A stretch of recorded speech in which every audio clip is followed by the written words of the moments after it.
Boa noite a todos. Que Jesus, nosso mestre, nosso irmão maior, seja por todos nós. Esse Natal, né?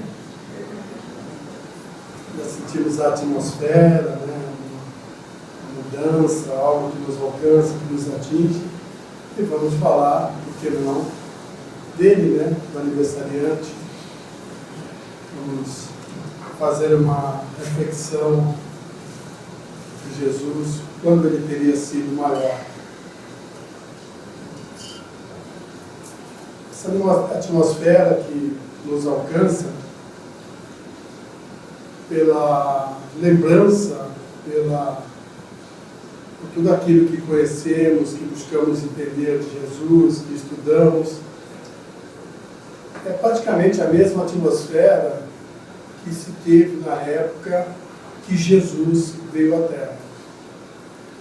Naquele momento ali, Jesus era aguardado assim, porque fora narrado de há muito tempo, né, até informado por ele, conforme nos fala Emmanuel no livro A Caminho da Luz, que aqueles antigos profetas, aqueles seres que eram os mais evoluídos na Terra, eram senão aqueles outros que viveram um dia em capela, né? Aqueles espíritos que estavam ali numa fase mediana, nem para bom nem para mal, mas estavam mais ainda próximo da linha de partida. Aqueles espíritos que tiveram que abandonar seus entes queridos, seus amigos, né? Seus familiares, já vinculados à família espiritual, tiveram que deixar aquele planeta para vir fazer morada nesse nosso planeta ainda na época de planeta primitivo. Então, quando eles saíram desse planeta, lógico, entristecidos por ter que largar tudo aquilo, Jesus esteve com eles e anunciou a eles que eles deveriam vir dar condição de crescimento, de valores a esse planeta e que um dia ele iria ter com eles. E a promessa foi cumprida. João Batista caminhava pelos mares de Cafarnaum, anunciando a chegada do Divino Amigo. Aquele que virá após mim, da qual eu não sou digno sequer de amarrar os cordões das suas alpercatas, irá estabelecer uma era nova, irá trazer valores que mudará, transformará o homem velho para um homem novo. E essa era a mudança aguardada pelas pessoas, que ele viesse estabelecer essa mudança. Só que as criaturas, elas aguardavam uma mudança exterior. Não contavam com a perspicácia, com os valores trazidos por Jesus, da qual esses valores atingiam as criaturas no seu íntimo. Então, aquelas pessoas que estavam no poder na época, faziam parte da cultura religiosa da época, já de uma geração de antecedentes que já perdurava quase 40 mil anos de vida no planeta, aguardavam, então, um guerreiro, um belicoso, alguém que fosse, através da força, fazer toda a mudança necessária. Ler o engano. Jesus veio na simplicidade, na humildade, com seus valores íntimos, grandiosos, levar ao homem aquilo que lhe faltava. Alguns absorveram na época, a grande maioria apenas tomou conhecimento. Uns tantos outros menosprezaram.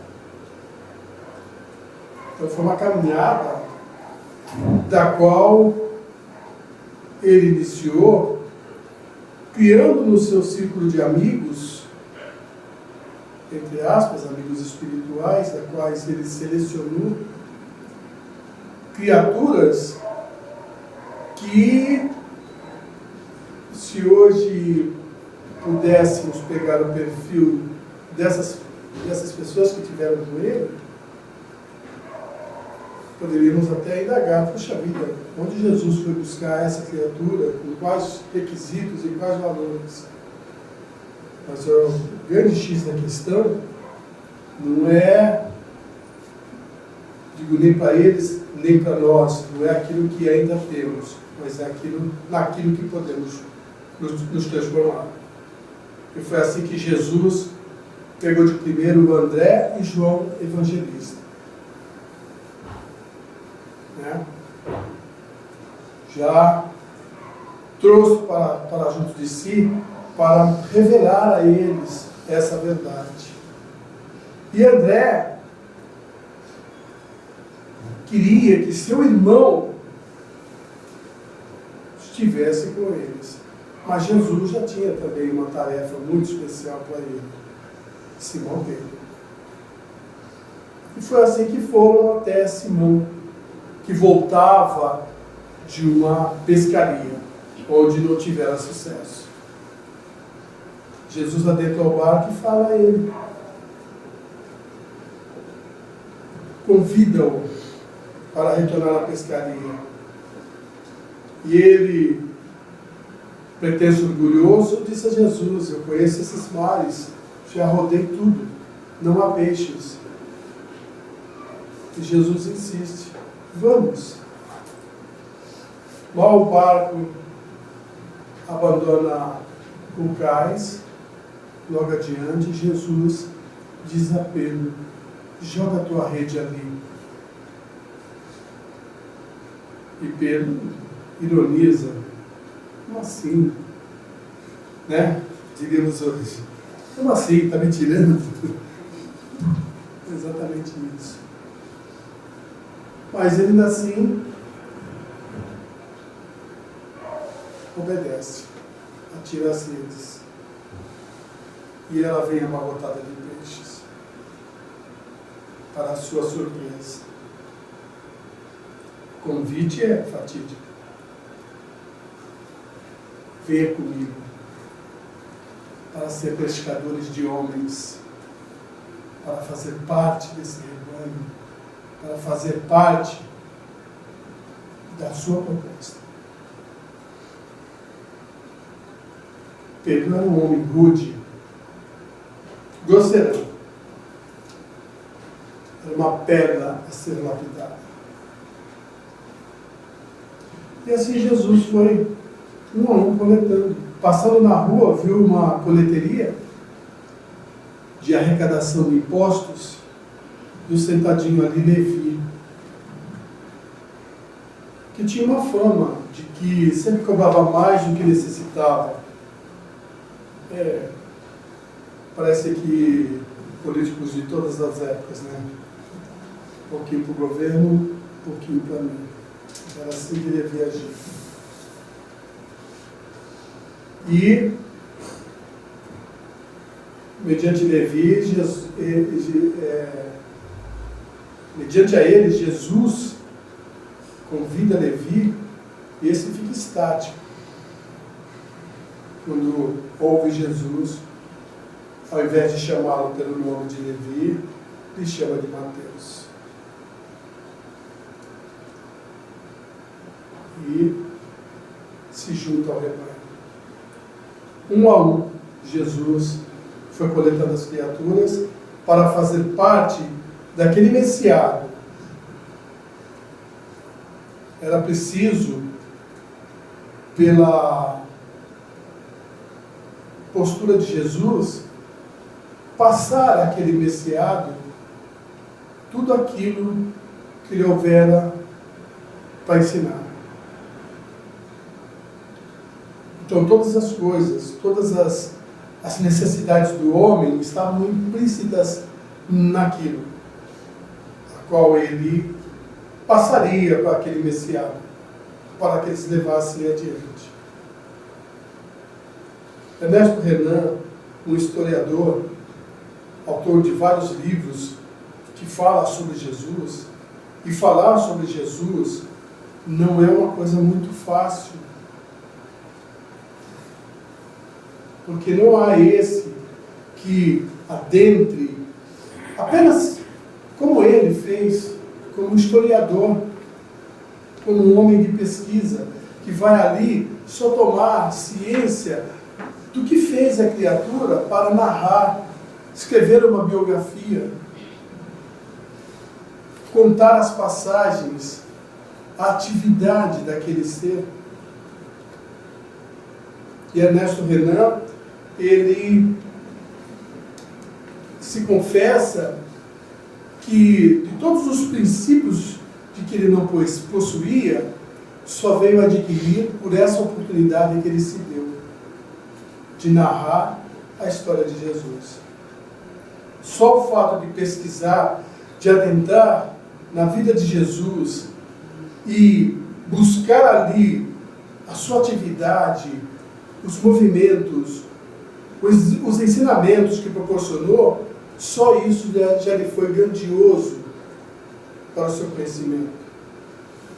E ele constata que Jesus foi tão grande que dividiu a história da humanidade em dois grandes fastos, o que era antes dele e depois dele. E isso é verdadeiro. Tanto que Jesus, dentro da sua humildade, a sua proposta era: eu não vim para modificar a lei e os profetas. Ou seja, tudo aquilo que houvera sido dito anteriormente, ensinado, que poderia levar o homem ao caminho do bem, não ia ser modificado. Mas ele vinha dar notoriedade para que aquilo tivesse realmente êxito. Veio dar cumprimento, como ele diz. Então, essa propriedade que Jesus tinha de aonde ele chegava, aonde ele falava o seu verbo, era tão grandioso, era tão eloquente, que qualquer que seja que parasse para dar uma atenção sequer a Jesus, se alimentava daquele verbo e a sua transformação ocorria. Quem se permitisse a isso, naquele instante, essa transformação ocorria. A grandeza de Jesus, a propriedade que ele tinha, quem narrou isso com grande autenticidade, e isso está narrado no livro Há 2000 anos, de Chico Xavier, foi Emmanuel, quando ele, na época de Jesus, era o senador romano, Publius Lentulus. Então ele narra ali para o governador Tibério César, ele narra o que ele conheceu de Jesus, porque ele o tinha como um rival, porque acusava a sua esposa Lívia de seguir Jesus, de acompanhar as atividades, os encontros que Jesus proporcionava, por outros motivos, e não da grandeza de espírito. Então ele se deu a oportunidade de ir até Jesus, esteve bem próximo dele. Não chegou a escutar o seu verbo, mas esteve bem próximo e pôde observar Jesus. Então ele fala a respeito de Jesus. Fala que ele era de uma beleza inconfundível. Os cabelos divididos ao meio, lisos até a fronte e anelados até as espadas do ombro. A barba,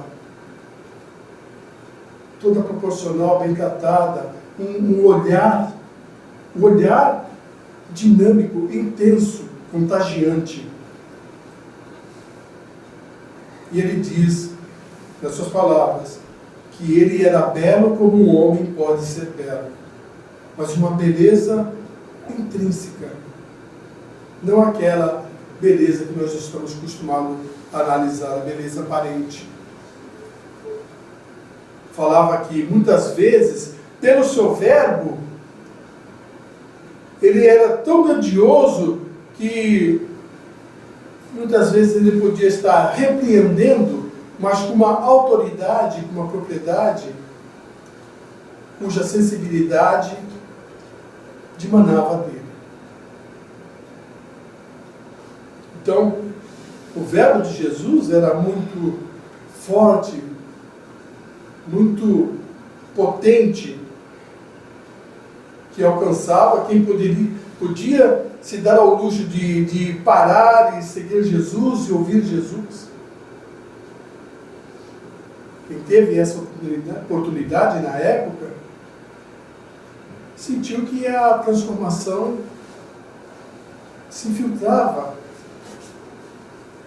Jesus transformava pela sua aceitação. Então, como dissemos, dou um testemunho e praticamente dois testemunhos, né? Um historiador e alguém que presenciou Jesus na terra. E de todas as histórias, de todos os livros narrados sobre Jesus, dizem que são mais de 700 livros que existem, que falam só sobre Jesus. É tanto conteúdo que nós não poderíamos e não saberíamos identificar em que momento Jesus foi maior. Se é que pode-se dizer que em algum momento ele teve essa entonação diferente. A referência é apenas para a gente tomar como base todas as lições e diferentes lições de que ele proporcionou. Desde, em todos os comportamentos, do comportamento de humildade perante a aristocracia da época,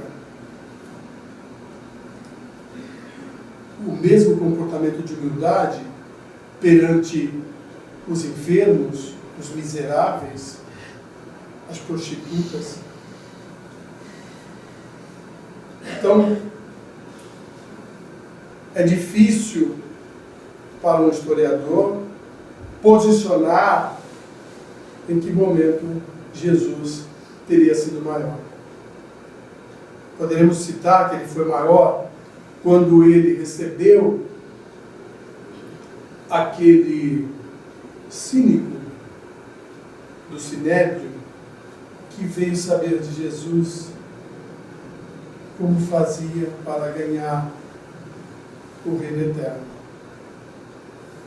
E Jesus fala a respeito da lição de que ele sempre ensinou.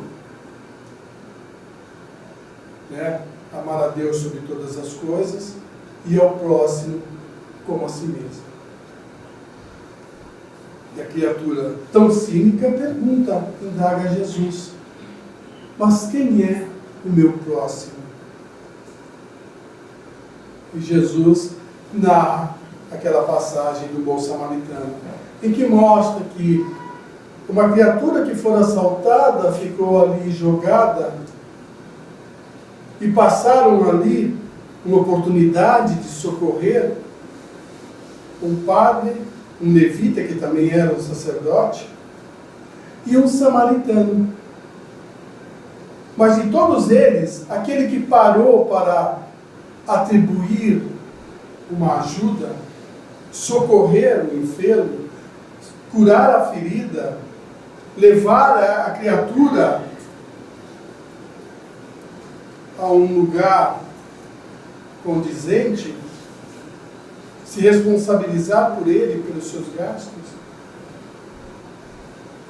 Quer dizer, toda a aplicação que teve veio de um homem nascido na Samaria, que era um lugar onde as pessoas eram rejeitadas porque estava rotulado que lá só nasciam pessoas que não prestavam. E Jesus, pela pergunta cínica, tem uma resposta à altura. Dentre todos, qual te parece que foi o semelhante? E aí, o homem do Sinédrio tem que se curvar à grandeza de Jesus e reconhece que o samaritano era o que considerou semelhante.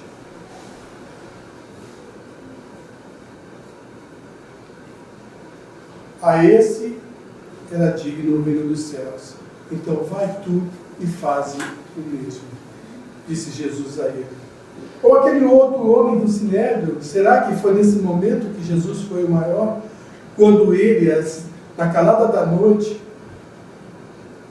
o chefe do Sinédrio, Nicodemos, vai lá perguntar a Jesus como é que ele fazia para ter esse mesmo reino de Deus. E Jesus ensina que era preciso nascer de novo. Eram os primeiros indícios da necessidade da reencarnação, cujo Consolador prometido veio trazer mais informações, ou seja, o Espiritismo veio fazer essas revelações necessárias no momento oportuno. Jesus teria sido maior quando usa o seu poder de justiça,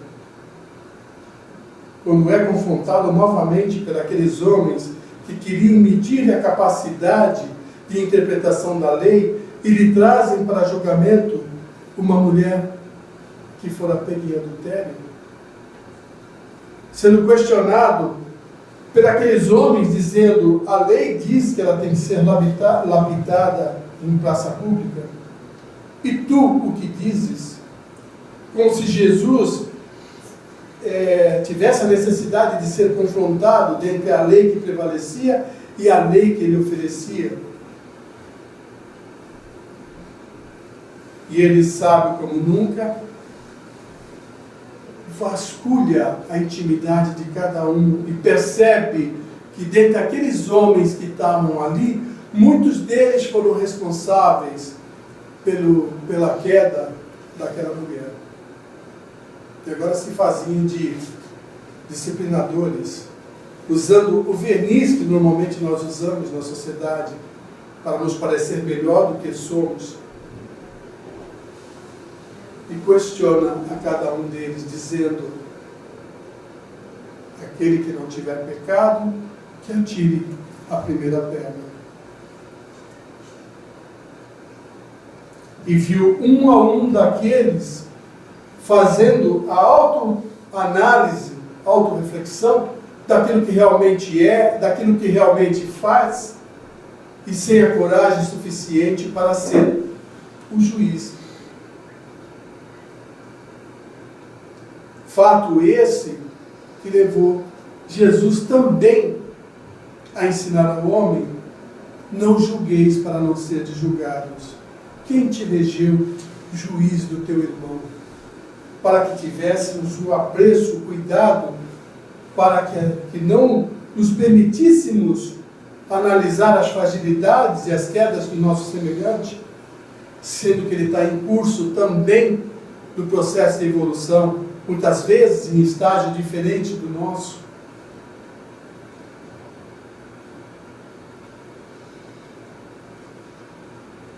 Quando Jesus teria sido maior? Quando lhe aprove aceitar a mulher adúltera, a mulher perdida, ele procura, depois das suas reuniões, dos seus encontros, e vem lhe falar, como Maria de Magdala, que ela houvera perdido a vida nos amores imaginários, naquele amor que ela conhecia, que nada mais era do que o uso do sexo desenfreado e lucrativo, causa de perdição de muitas famílias, e que Jesus a acolhe, dizendo-lhe que era necessário que ela amasse os seus próprios filhos, e ela, sem saber de que se tratava, questiona Jesus: eu tive o ventre varado mais de 1000 vezes, mas não tive a oportunidade de ter filhos, e tu me falas para cuidar dos meus filhos? E Jesus fala: bem-aventurada aquelas que cuidam dos filhos do mundo.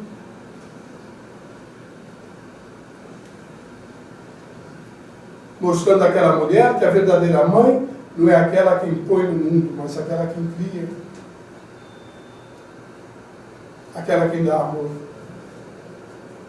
E ela foi perceber isso quando Jesus houvera deixado já da existência terrena, e ela recebe um grupo de enfermos, de leprosos, que vieram na calada da noite, porque não eram permitido ficar na cidade, aquelas criaturas, e tiveram com Maria de Magdala, perguntando sobre Jesus, que eles vieram para ter a cura, e ela começa a lhe falar que ele já não estava mais presente, que eles chegaram tarde, e eles desconsolados, e ela vendo a dor daquelas criaturas, não conseguia fazer outra coisa a não ser tentar consolá-los. E começa a falar de Jesus, das suas lições maravilhosas, da sua grandeza de valores, das suas curas. E foi falando, e a noite avançando, a madrugada chegando, amanheceu, e ela percebeu que passou a noite inteira falando de Jesus, confortando aquelas criaturas. E ele sabendo que tinham que sair da cidade antes do amanhecer, despede-se e saem entristecidos, e ela se sente vazia. Na acústica da alma, ela pôde ouvir a palavra de Jesus: ama Maria, ama teus filhos.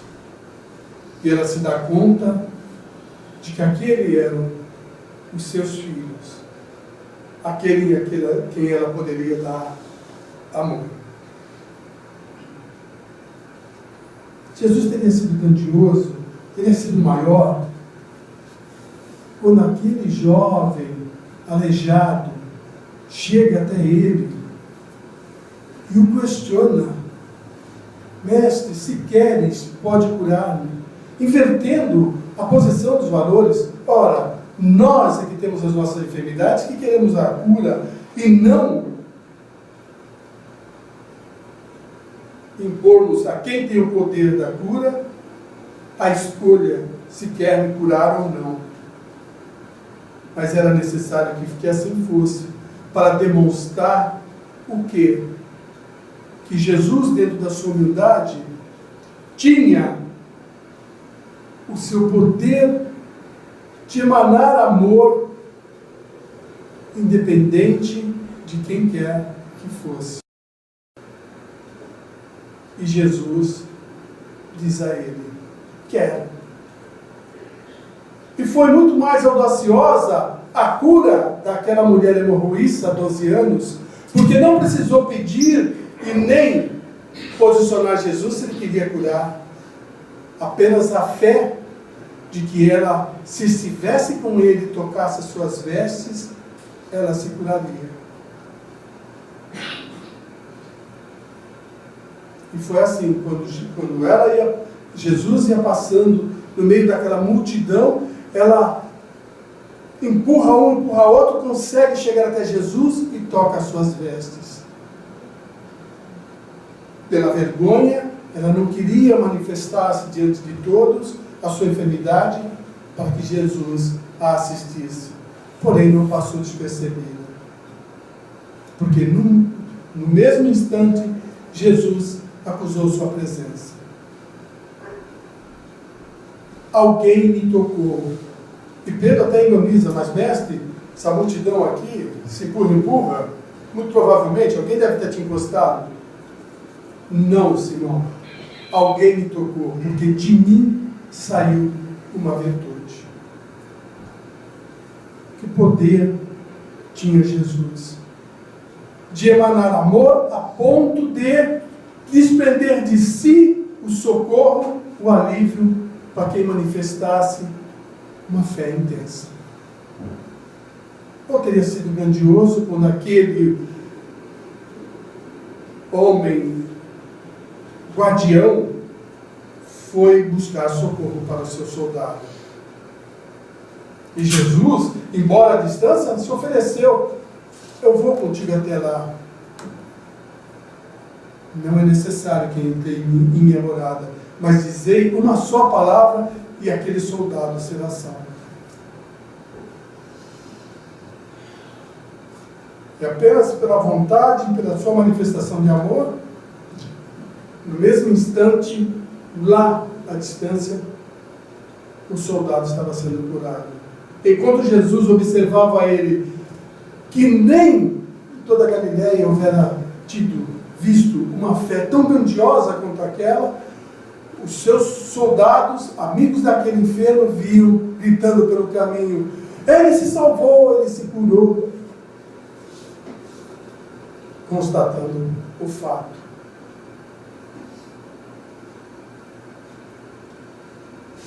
Há tantas situações no Evangelho de Jesus, tantas citações, tantas histórias, tantos enredos bonitos, tocantes, que podem e devem fazer a nossa transformação. É por essa razão que Allan Kardec, quando da codificação, que analisou o conteúdo filosófico e através de uma simples questão que ele colocou ali, da qual o Espírito de Verdade respondeu numa única palavra, o tocou e o motivou a crescer diante da doutrina. Foi quando ele perguntou na questão 625 do Livro dos Espíritos: quem foi ou quem é que serve de modelo e guia para a humanidade? E o Espírito de Verdade, numa palavra, responde: Jesus. Isso motivou Allan Kardec a ir buscar na essência divina para dar sustentação religiosa a essa codificação, e coloca no Evangelho segundo o Espiritismo todas as passagens importantes, as passagens complexas, as passagens que fazem, através do comentário daquelas criaturas, com que possam ter um conteúdo religioso digno de nos apropriarmos daquelas lições para fazer com que cresçam os nossos valores íntimos. É Jesus agindo por nós. É Jesus em todos os instantes, a sua presença como governador da terra, agindo para a nossa evolução. Então, nesse mês que guardamos a sua lembrança, é preciso que não tenhamos apenas o interesse da lembrança a comemorar uma simples data do aniversariante. É preciso mais, porque Jesus nos ofereceu mais, nos ofereceu muito. é preciso mais, é preciso nos deixar contagiar por essa atmosfera sublime que nos envolve e a partir dali nos permitir que esses ensinamentos, que essas atitudes de Jesus, que essas situações que ele viveu e que nós temos como exemplo, possa nos atingir, nos alcançar a intimidade, para que nós possamos buscar dentro de nós essa grandeza, que possamos lapidar essa joia interior que ainda temos em nós, mudando o nosso comportamento, nos adequando às suas lições, porque ainda nós passamos dispersos daquilo que ele nos ensinou, guardando apenas o conteúdo e a lembrança de alguém que foi importante, mas sem nos contagiarmos, sem nos deixar sermos atingidos interiormente. E essa mudança interior, ela muitas vezes provoca mudanças instantâneas naquelas pessoas que a gente fala assim, não, isso aqui não tem mais jeito, isso aqui não tem como mudar. Nós temos exemplos ao longo da história da humanidade de situações vividas pós-Jesus por criaturas, de que sempre vale a pena, sempre é possível, sempre acontece. Uma das passagens, eu já devo ter contado aqui, mas que eu gosto de tomar como exemplo, porque é um grandioso exemplo de mudança, de transformação. Isso aconteceu na França, quando Monsieur Vincent, o São Vicente de Paulo, conhecido nosso, né? Monsieur Vincent, que ele era o confessor da corte. Quando vivia no palácio, e ele começou a ver a graça da fome, da miséria atingir Paris, ele abandonou a opulência do Louvre e foi para as ruas. Foi socorrer aqueles miseráveis, aqueles necessitados. E ele arrancava as tábuas dos conventos para fazer fogueiras, para aquecer aquelas criaturas que estavam morrendo de frio, sem roupas, frágeis pela falta de alimentos. E pediu a todos ajuda para levar assistência àquelas criaturas. Um dia, ele percebendo que não tinha mais onde buscar recurso, ele volta ao palácio e vai ao príncipe herdeiro e pede a ele, estendendo-lhe a destra, lhe pede, por favor, dá-me uma ajuda para que eu possa socorrer os meus miseráveis da França. E o príncipe, arrogante, cheio de vícios e de princípio,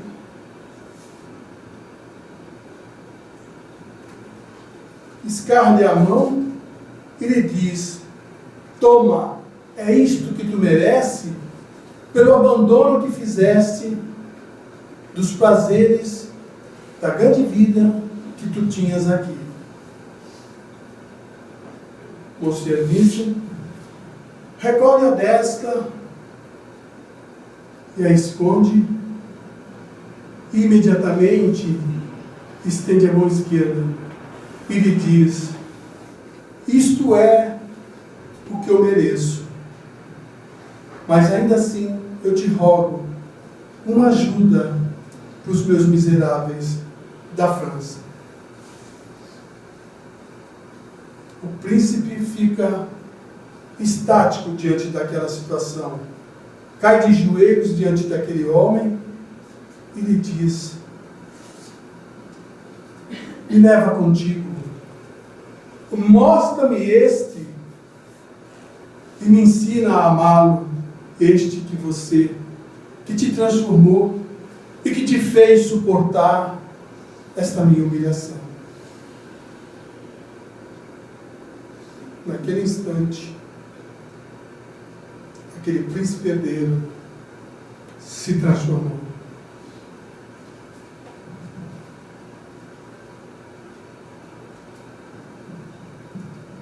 Jesus é assim.